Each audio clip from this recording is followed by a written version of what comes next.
Hi everyone, Dr. Kinsley here. Hopefully this is recording.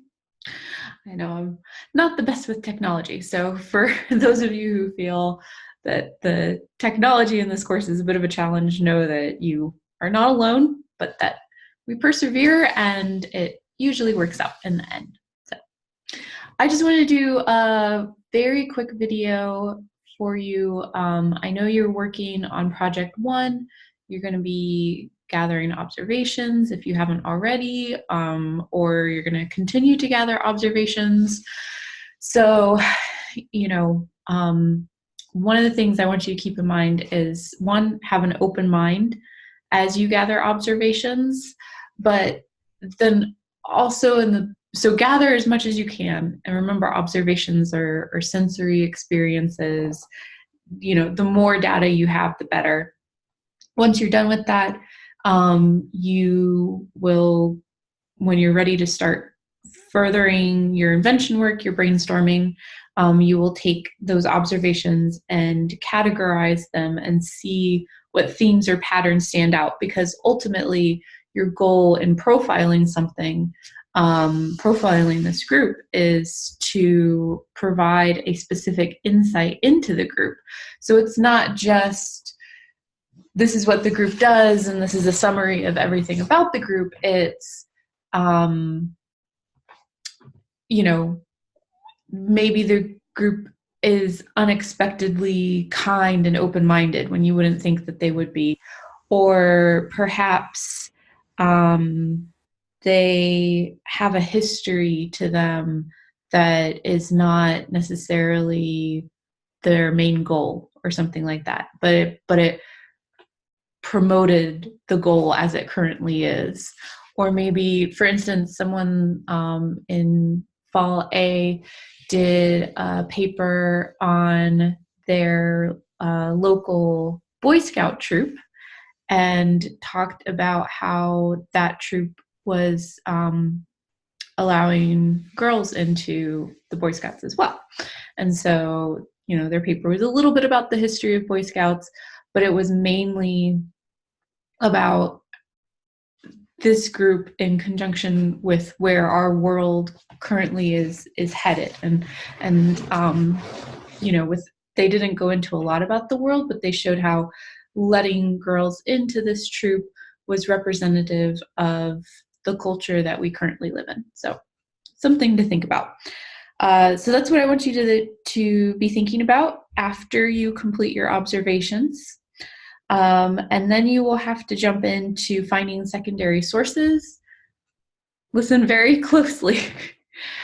Your secondary sources need to be through the library databases, because that's how you know that they're peer-reviewed sources, that this gives you credibility as a writer, and it lets you know that the support that you are finding has been validated by experts in the field. Okay, so use the library tools to familiarize yourself with the library. They have really great, very short tutorials and quizzes and things. Even though it's my job to do research, sometimes I go in and take the quizzes for fun, to make sure that I'm still on top of my game. There are a lot of fun little research tips and tricks and tools, and I'll probably make a separate video about that. But for now, I just want to talk briefly about how you do not want to just do a Google search of Boy Scouts, for instance, right? It'll be good to provide an informational background in your mind about the group, of course, but that's not your secondary support. Your secondary support is coming from the greater context, whether that be political, historical, cultural, economic, environmental, humanitarian, and you want to go into the library databases.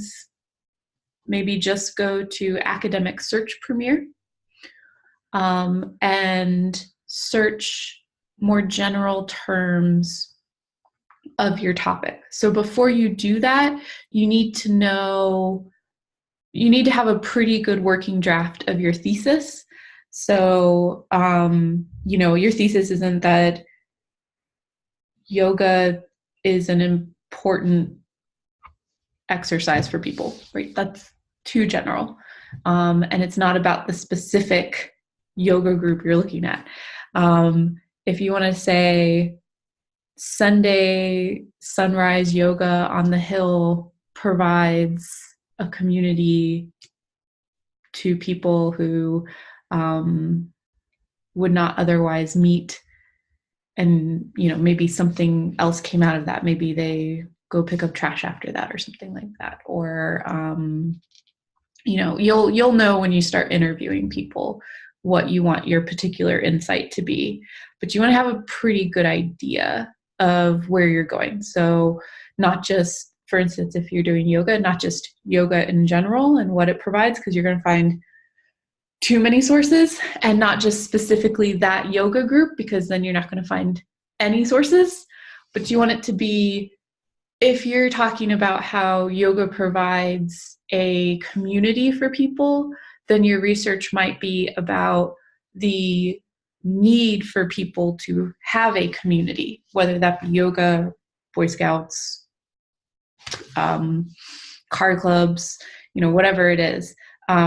So you're finding a balance in your research between too specific, just that little group, and too general, something like yoga or the world or something like that. I am going to create more specific videos, but I wanted to get ahead of things right now so that you can think about, that mainly so that you don't just jump onto Google and start searching random stuff. You want to go through the databases. They will provide you with newspaper articles sometimes. They will provide you with journal articles. Maybe you find something great in neurobiology about people making connections. Maybe you find something about the politics of inclusivity. It depends on what you want your focused purpose to be. So why are you profiling this group? Not just to inform us. Okay, so your thesis is not, I'm just going to inform you about this group. Your thesis is to give us a deeper insight into something more that's happening through this group. So that's your job. I'm really excited to read your drafts. Please, if you have any questions about what I said here or just questions in general, just please keep reaching out. I really appreciate that this group is reaching out so much. It's really inspiring, and I hope you keep doing that. I saw that some of you were talking on the Talk with Your Peers discussion board. Keep doing that, please. Yeah, I really love this group so far. So keep up the good work and keep in touch. Okay, bye for now.